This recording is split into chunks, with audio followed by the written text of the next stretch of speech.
آج میں سرگودا میں بھی لوگ اپنے دیکھ رہا ہوں اور ماشاءاللہ اچھی تعداد میں لوگ بھرپور طریقے سے اس میں شرکت کر رہے ہیں۔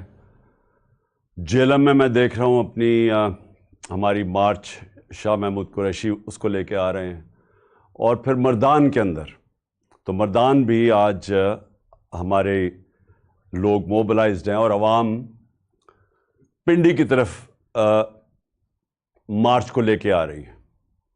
تو میں سب سے پہلے ساری اپنی قوم کو، آپ سب کو بتانا چاہتا ہوں کہ یہ مارچ کیوں ہے، یہ حقیقی آزادی کی مارچ ہم کیوں کر رہے ہیں۔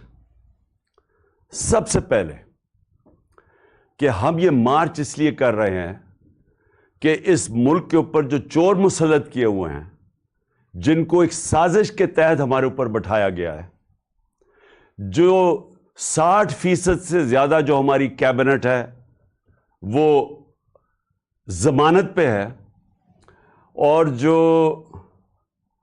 پرائم منسٹر بنایا گیا ہے اس کو اور اس کے بیٹے کو سزا ہونے والی تھی FIA کے کیس میں، 16 ارب روپے کے مقصود چپراسی والے کیس میں، اور پھر 8 ارب کا نیب کے اندر TT کا کیس تھا، اور پھر انہوں نے آتے ساتھ ہی اپنے آپ کو NRO دے دیے، یعنی 1100 ارب روپے کے کرپشن کے کیسز انہوں نے اسمبلی میں بیٹھ کے قانون پاس کیا، امینڈمنٹ کی نیب کے اندر، کہ ہر امینڈمنٹ میں ان کا کوئی نہ کوئی بڑا ڈاکو اس کے اوپر سے کیس ختم ہو رہے تھے۔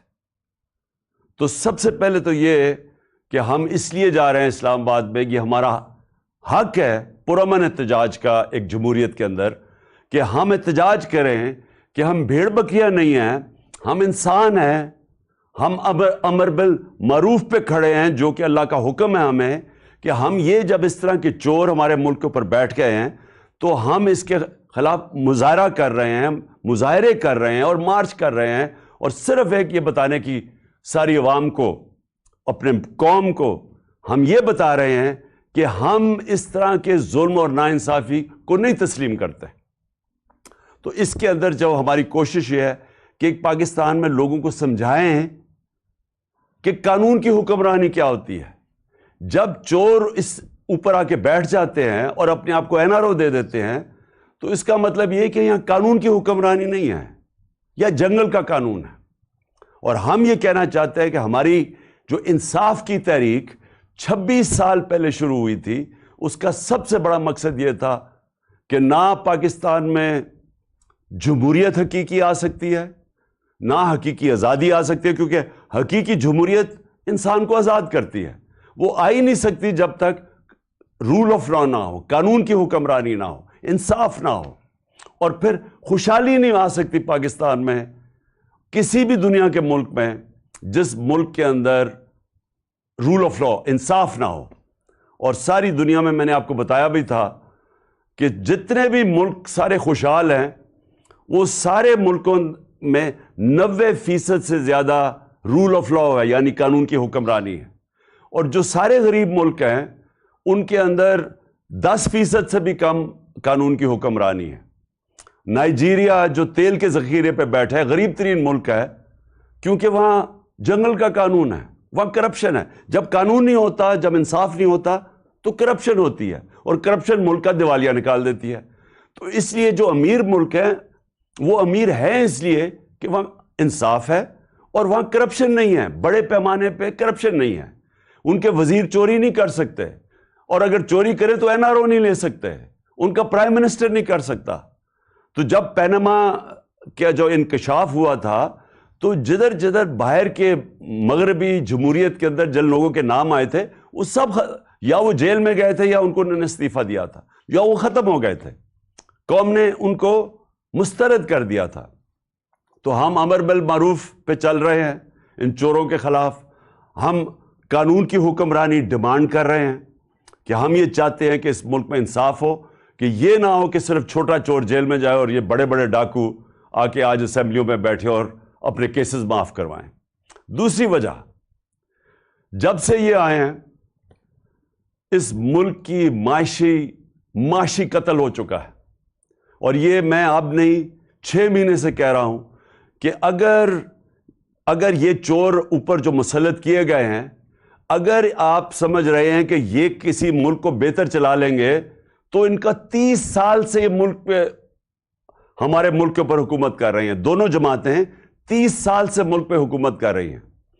ان کے 30 سال میں بار بار اپنی قوم کو بتاتا ہوں کہ ڈاکٹر عشرت حسین نے اپنی کتاب میں لکھا ہے کہ جب سے یہ دو خاندان آئے ہیں 90 کی دہائی میں، ہندوستان بھی ہمارے سے آگے نکل گیا، بنگلہ دیش بھی ہمارے سے آگے نکل گیا.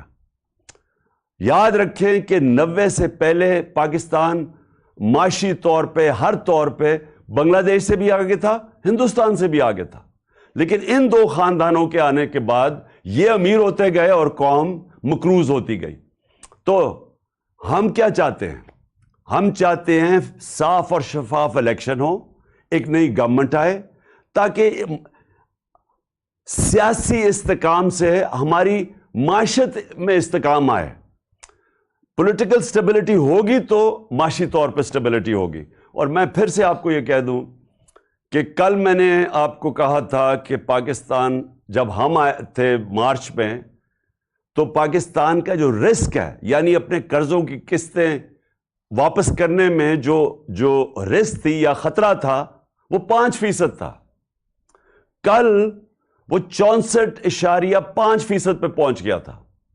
اور آج صبح جو آج آپ اخبار پڑھیں تو 75% پہ پہنچ گیا.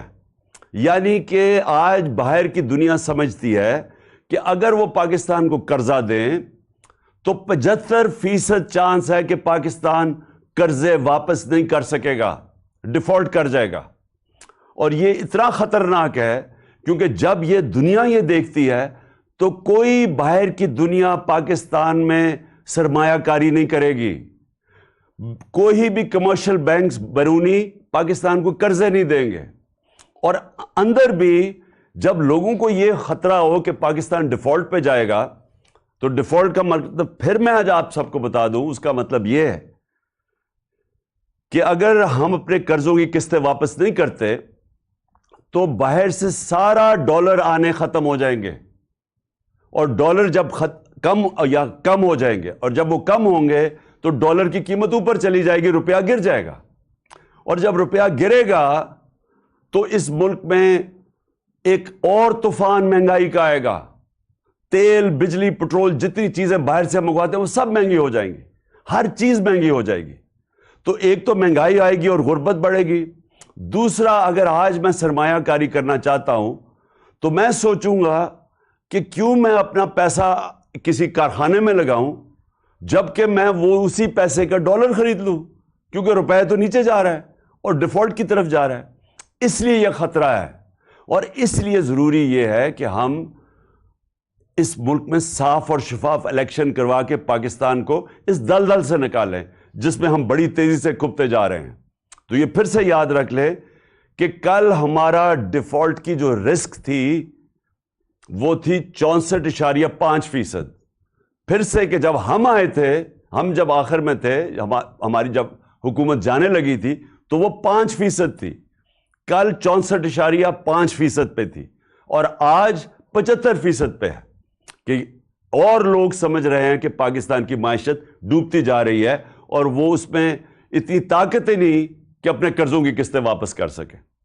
تو اس لیے بھی اس ملک کو نکالنے کے لیے ایک ہی راستہ ہے، الیکشنز. اور ہمیں پتہ ہے کہ الیکشنز کیوں نہیں ہوں گے جلدی، کیونکہ نواز شریف خاص طور پہ اور زرداری دونوں ڈرے ہوئے ہیں کہ اگر آج الیکشنز ہوں گے تو یہ ہار جائیں گے. تو انہوں نے جو بائی الیکشنز ابھی ہوئے ہیں تو 75% بائی الیکشن تو تحریک انصاف جیت گئی ہے. اس کے باوجود کو ان کو پوری مدد تھی الیکشن کمیشن کی، ان کو پوری مدد تھی اسٹیٹ مشینری کی، ان کو مدد تھی اسٹیبلشمنٹ کی، اس کے باوجود یہ ہار گئے ہیں. تو آج یہ ڈرے ہوئے ہیں کہ اب الیکشن میں ہم کیسے جائیں. لہٰذا اپنے آپ کو بچانے کے لیے یہ ملک کو تباہی کی طرف لے کے جا رہے ہیں. اور میں اسی لیے کہتا ہوں کہ ان دو لوگ، اور خاص طور پہ نواز شریف جو باہر بیٹھا ہوا ہے، اتنا اہم پوزیشن جو اس ملک کی نیشنل سیکیورٹی کے لیے ہے کہ ملک کا آرمی چیف، اس کی تعیناتی، یہ دو نااہل ہیں اس چیز کے لیے، کیونکہ ان کے مفادات پاکستان کے مفادات سے نہیں ملتے. نواز شریف تو باہر بیٹھا ہوا ہے, پیسے باہر ہیں, بچوں نے برطانیہ پاسپورٹ لے لیا ہے, ان کے بڑے بڑے محلات ہیں, ان کی بزنسز باہر ہیں. تو اس کا کتنا ہے کہ کتنی فکر ہوگی اس کو پاکستان کی کہ میں اتنے اہم عہدے میں میرٹ پہ فیصلہ کروں. اس نے میرٹ میں زندگی میں کبھی فیصلے نہیں کیے, اور لہٰذا ہم یہ سمجھتے ہیں کہ یہ بڑا اہم ٹائم ہے پاکستان میں, اس میں فیصلے میرٹ پہ ہونے چاہیے, اور خاص طور پہ آرمی چیف کے. اور میں یہ اب دیکھ رہا ہوں کہ حکومت نے فیصلہ کیا کوئی آرمی ایکٹ کے اندر تبدیلی لانے کے لیے. میں ان کی تو بات نہیں کر رہا جنہوں نے لگنا ہے, میں تو ان کی بات کر رہا ہوں جو لگانے والے ہیں. میں تو ان کی بات کر رہا ہوں جنہوں نے آج تک صاف نیت سے اس ملک میں کوئی کام کیا ہی نہیں ہے, جنہوں نے آج تک سوائے کہ پیسہ بناؤ کیسے, چوری کیسے کرو, اور پھر اس کو بچاؤ کیسے, NRO کیسے لو, ان کا سارا وہ فوکس ہے. ان کی جتنی بھی اپوائنٹمنٹس ہوتی ہیں وہ اسی نظر سے ہوتی ہیں کہ ان کو ذاتی فائدہ کیسے ہو سکتا ہے. تو اگر یہ فیصلہ کر رہے ہیں اور آرمی ایکٹ میں چینج لے کے آ رہے ہیں, مجھے خطرہ یہ ہے کہ یہ اپنے آپ کو اپنے مفادات کے لیے, یا یہ سمجھتے ہیں کہ ہمیں فائدہ اس میں یہ اداروں کو نقصان پہنچا رہے ہیں. انہوں نے پنجاب پولیس تباہ کی, عباس خان IG کی 1993 کے اندر. لاہور ہائی کورٹ میں رپورٹ ہے کہ انہوں نے کیسے پیسے لے کے پولیس والوں کو بھرتی کیا. ان کی رپورٹ ہے کہ انہوں نے کیسے مجرموں کو پولیس میں بھرتی کیا. یہ 93 کی رپورٹ ہے. تو لہٰذا ہم یہ سمجھتے ہیں کہ جو بھی اپوائنٹمنٹ ہو وہ میرٹ کے اوپر ہو, اور وہ ہو جو کہ ہمارے ادارے کو مضبوط کرے. اور اس کے علاوہ میں ایک اور چیز پہ آج بات کرنا چاہتا ہوں. کیمپین میرے خلاف جب سے میں حکومت سے گیا ہوں, ہر تھوڑی دیر کے بعد کیمپین آ جاتی ہے. کیمپین شروع کیسے ہوتی ہے؟ نون لیگ اور جیو اور جنگ گروپ مل کے یہ کیمپین بناتے ہیں. اس کیمپین کو اٹھا کے پھر یہ الیکشن کمیشن کے پاس لے کے جاتے ہیں. الیکشن کمیشن میں بیٹھا ہوا ہے آدمی جو چیف الیکشن کمیشن, وہ ان کا خاص آدمی ہے. وہ ان کے ساتھ مل کے پھر ہمارے اوپر فورن فنڈنگ کیس مثلاً وہ لے آتا ہے, اور ہمیں میڈیا کے اندر پورا بھلا کہا جاتا ہے کہ جی تباہ کر دیا انہوں نے, پکڑے گئے, اب پارٹی کو اب بین کر دیا جائے گا فورن فنڈنگ کیس کے اندر. اور ہم بار بار اپنی ساری صفائیاں پیش کرتے ہیں. ہم اپنی سارے جو فورن فنڈنگ کے اندر جو انہوں نے نام لیا تھا اس کے اوپر جن لوگوں نے ہمیں پیسے دیے ان کے نام دیتے ہیں. 40,000 کے جو ہمارے ڈونرز ہیں ان کے نام دیتے ہیں, اور یہ ہے 10 سال پرانی چیزیں. ہم سارا ریکارڈ دیتے ہیں, اس کے باوجود وہ کوئی نہ کوئی چیز اٹھاتے ہیں, FIA کو ہمارے اوپر چھوڑ دیتے ہیں, کسی طرح ثابت کرنے کی کوشش کرتے ہیں کہ انہوں نے کوئی غلط کام کیا.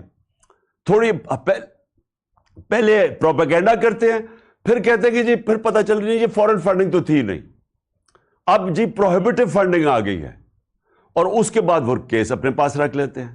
تو پہلے تو وہ چلتا رہتا ہے, اور پھر یہ توشہ خانہ سے ہم نے آ جاتا ہے, وہی الیکشن کمشنر اس کو اٹھا دیتا ہے.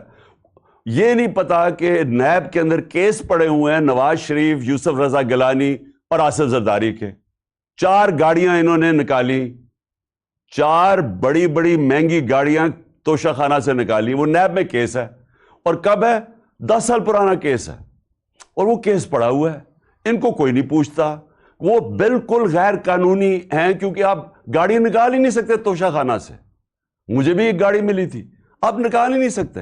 اور جو نکال سکتے چیزیں اس کا ریکارڈ ہوتا ہے, آپ پیسے جو بھی اس کی فارمیلٹی ہوتی ہے.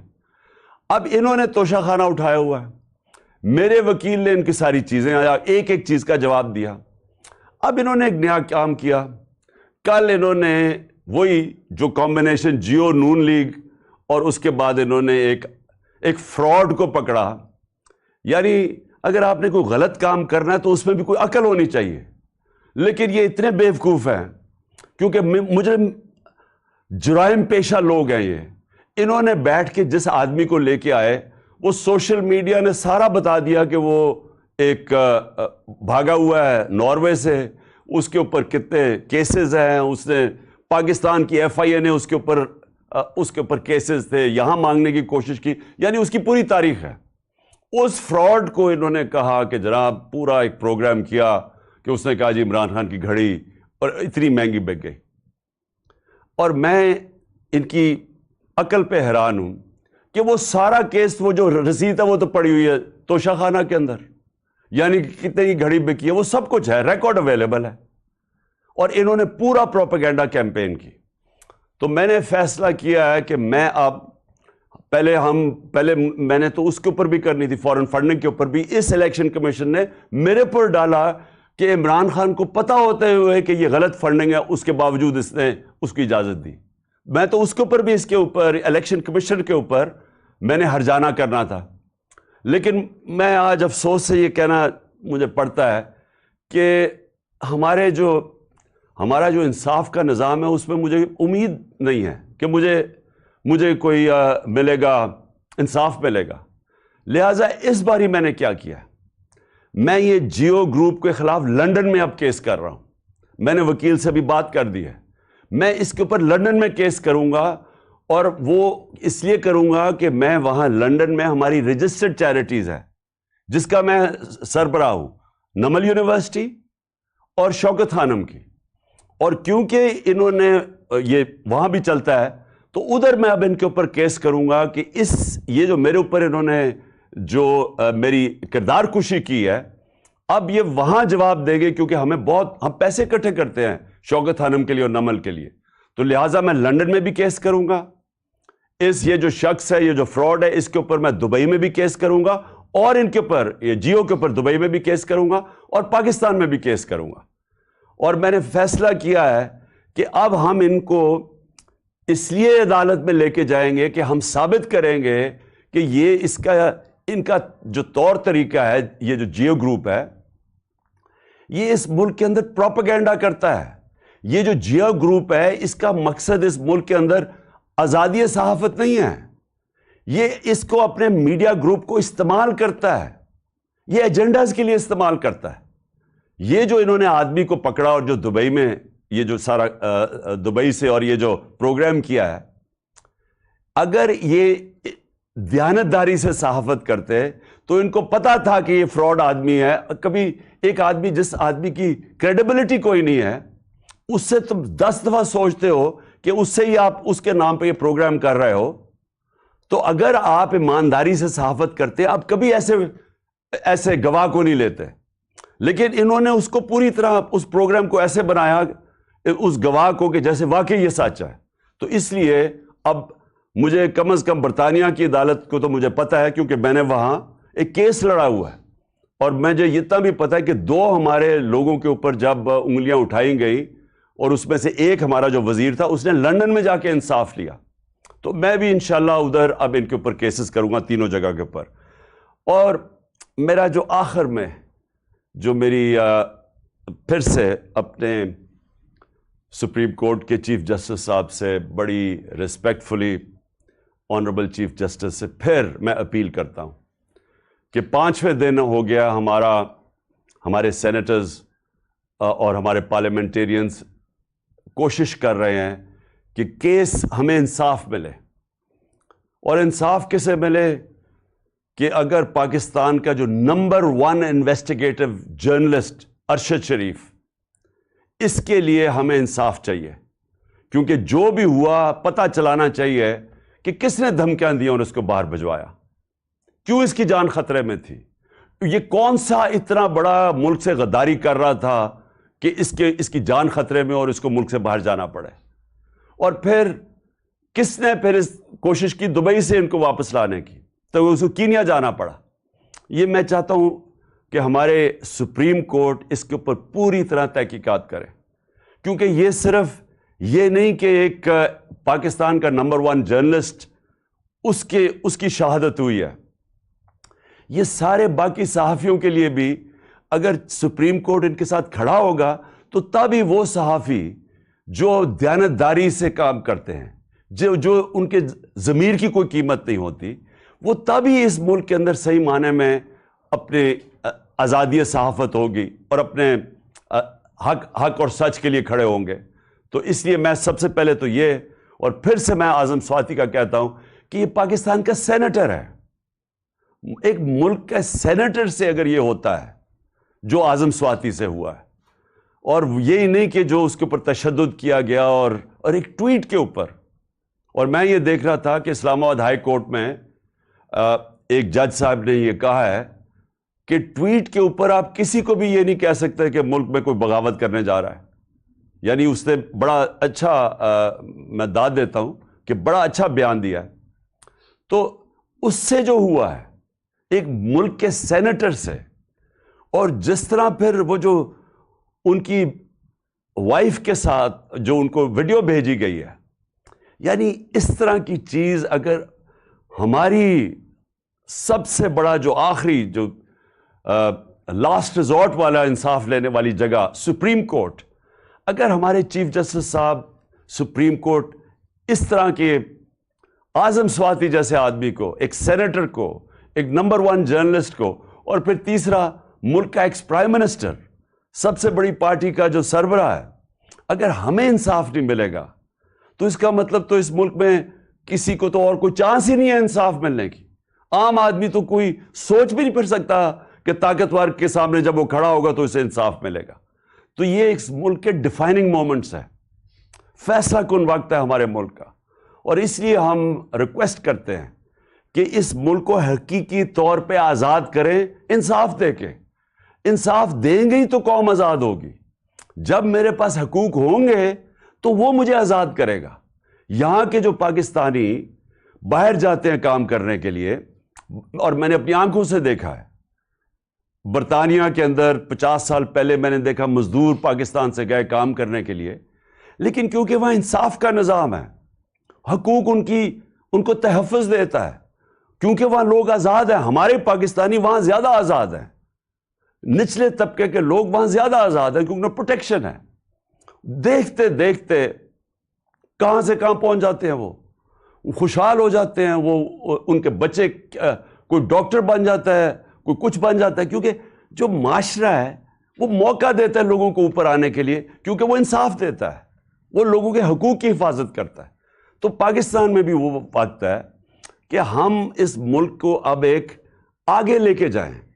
یعنی یہ جو مشکل آج کل دور ہے اور یہ جو چور اوپر مسلط ہیں, اس میں سے جو اس اندھیری رات میں سے یہ جو روشنی اب یہ ہے کہ شاید ہمارا انصاف کا نظام کام کرنا شروع کر دے, شاید ہمارا انصاف کا نظام کمزوروں کو تحفظ دے دے جب وہ طاقتور کے سامنے کھڑے ہوتے ہیں.